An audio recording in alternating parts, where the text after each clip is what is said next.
Kenapa Indonesia itu kalah saing dengan Vietnam? Kenapa ekonomi Vietnam itu jauh lebih bagus daripada Indonesia? Padahal kita punya SDA, Vietnam tidak punya SDA. Mereka hanya punya SDM. Kenapa? Apa alasannya? Apakah ini dipengaruhi oleh investor gitu? Apakah ini dipengaruhi oleh pemerintahnya gitu? Apakah dipengaruhi oleh keputusan daripada DPR yang ada di sana gitu? Apa sebenarnya yang paling mempengaruhi? Bagaimana fakta yang sebenarnya? Ada satu fakta yang jarang dibongkar. Kalau saya bongkar ini, mungkin Anda cakar-cakar saya gitu ya. Mungkin Anda marah-marahin saya gitu. Tapi yang saya katakan ini walaupun bikin Anda marah, tapi benar. Karena kebenaran itu pahit, guys. Salah satu alasan yang paling mempengaruhi itu kenapa kita itu kalah saing dengan Vietnam itu, alasan yang jarang disadari itu ya, dan ini bikin orang marah. Apa itu? Karena pemerintah kita itu selalu menggunakan kata insya Allah. Sementara Vietnam enggak. Apa hubungannya? Jadi gini. Jadi pemerintah kita itu selalu mengucapkan kalimat insya Allah saya akan buka lapangan kerja 19 juta kalau saya nanti jadi pejabat. Kalau saya menjabat, insya Allah saya akan buka lapangan kerja 1 juta.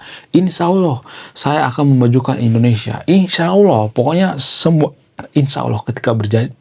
Nah, yang jadi pertanyaan, apakah ini mempengaruhi kemajuan suatu bangsa? Sangat mempengaruhi. Kalau di Vietnam nggak seperti itu. Pemerintah nggak pernah berjanji, insya Allah saya akan buka lapangan kerja 19 juta. Enggak. Mereka langsung ngomong, saya akan buka lapangan kerja 19 juta. Apa bedanya?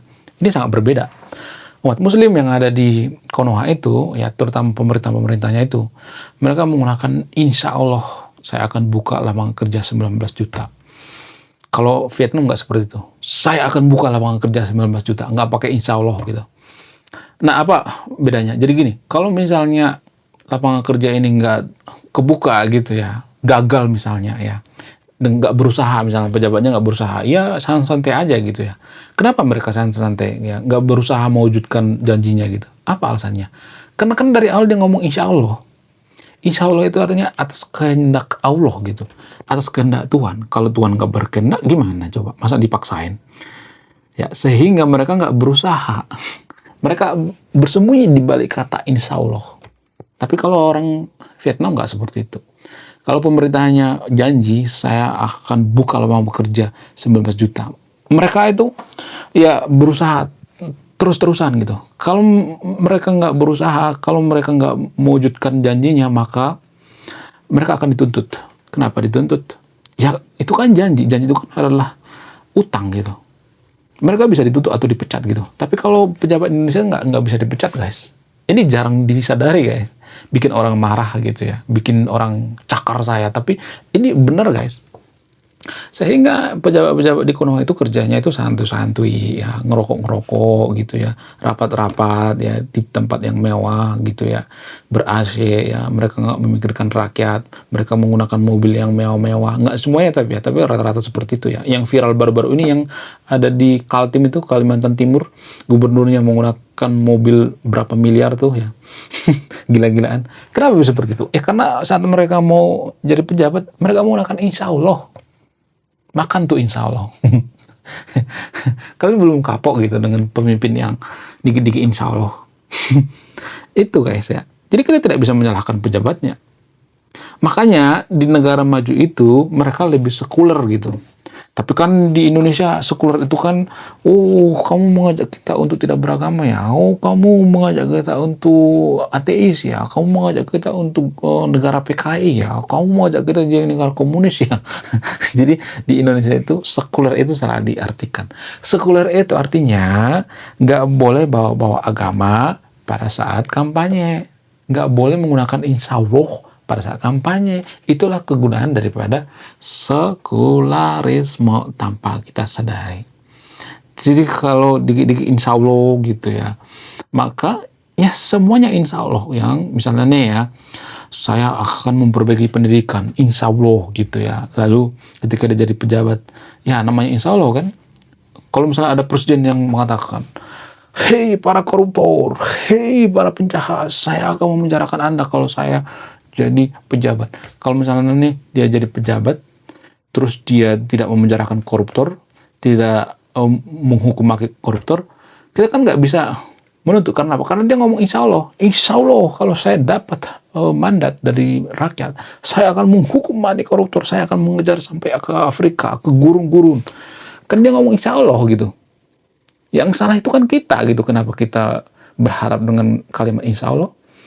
Jadi kalau di kehidupan sehari-hari itu, kalau misalnya nih ya, saya sendiri misalnya nih, saya punya teman muslim, ya saya tidak mengatakan semua muslim itu jahat ya, ada juga yang baik ya, umat muslim ya, tapi jumlahnya minoritas. Jadi gini, saya tuh punya teman muslim, dia punya utang ke saya gitu ya. Entah kenapa dulu saya ngasih utang gitu, saya juga salah ya, kenapa harus ngutangin teman saya. Lalu dia tuh selalu ngomong insya Allah gitu ya, insya Allah minggu depan saya bayar ya utang saya. Minggu depannya saya tagih, ya lalu nggak ada duitnya. Terus saya tuntut gitu, kamu udah ngomong insya Allah bayar, lu ngerti nggak arti kata insya Allah gitu katanya kayak. Atas kehendak Tuhan, kalau Tuhan nggak berkehendak gimana? Lalu minggu depannya lagi janji lagi insya Allah gitu terus gitu sampai berbulan-bulan. Ujungnya saya nggak nagih, capek saya guys, makan hati saya ya. Karena gini, saya mikirnya daripada saya stres, daripada saya harus ke psikiater gitu ya, itu kan lebih besar ya biayanya ya, ke psikiater daripada harus nagih duit jutaan gitu ya kan. Ya udahlah, ada sekitar 5 juta lah ya itu duitnya yang saya utangin ya. Dulu sih ngasih STNK, BPKB motor, tapi saya nggak ambil gitu ya. Ya saya terlalu lugu sih sebenarnya. Ya kan. Jadi itu pelajaran berharga guys. Kalau dia ngomong insya Allah itu nggak pasti. Sama seperti misalnya ada orang ngajak kita nongkrong, ya nanti malam ketemu ya jam 12 malam ya, atau jam 10 malam ya. Ya, insya Allah gitu. Itu nggak datang guys. Ya namanya insya Allah ya kan. Jadi insya Allah itu nggak pasti guys. Bukan berarti saya memojokkan agama tertentu di sini. Saya tidak memojokkan agama tertentu. Saya hanya membongkar gitu ya, membongkar apa yang selama ini jarang dibongkar gitu. Jadi kenapa Indonesia itu nggak maju, kenapa Vietnam lebih maju itu? Karena Vietnam itu mereka itu lebih sekuler kalau saya perhatikan. Mereka nggak menggabungkan agama dengan negara gitu ya. Ketika mereka kampanye nggak bawa agama gitu, sehingga nggak ada ormas keagamaan di sana. Kemudian kalau bangun pabrik di sana investor nggak diporotin dengan ormas keagamaan gitu ya, nggak ada LSM ya, kemudian nggak ada para pemuka agama yang morotin gitu, pokoknya nggak ribet dah, sama seperti di Konoha misalnya. Di Konoha itu kan ya pasti diporotin sama ormas ya, diporotin ini, diporotin itu ya, jadi kacau pokoknya ya, tanpa kita sadari kacau banget. Nah yang jadi pertanyaan, kenapa bisa seperti itu? Apa alasannya? Selain itu, ini juga saya sering utarakan ya. Pada saat bekerja, kita itu tidak profesional. Kita menggabungkan antara pekerjaan kita dengan ritual agama. Investor nggak mau seperti itu. Ya, biasanya kan melakukan ritual agama tuh ya pada saat kerja di pabrik gitu. Investor nggak mau seperti itu. Pengennya ya, kita tuh kerja profesional. Selesai kerja, baru ibadah, ritual ibadah gitu.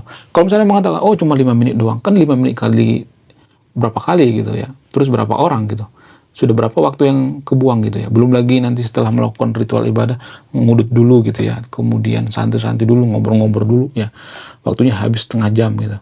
Sehingga investor kapok masuk ke Konoha tanpa kita sadari. Ini jarang disadari guys. Ya, saya bongkar di channel ini ya. Mohon maaf bagi yang terus, saya tidak memojokkan agama tertentu di sini, biar ada perubahan gitu ya. Saya tidak memaksa Anda untuk sekuler, tapi rata-rata negara maju itu sekuler. Ini namanya sekuler, memisahkan antara ritual ibadah dengan pekerjaan gitu. Sekuler ya, harus dipisahkan, nggak boleh dibawa-bawa gitu ya. Kalau kita lihat misalnya seperti nonis ya, nonis agama Buddha, agama Hindu itu mereka tidak pernah bawa-bawa agama tuh pada saat melakukan ritual.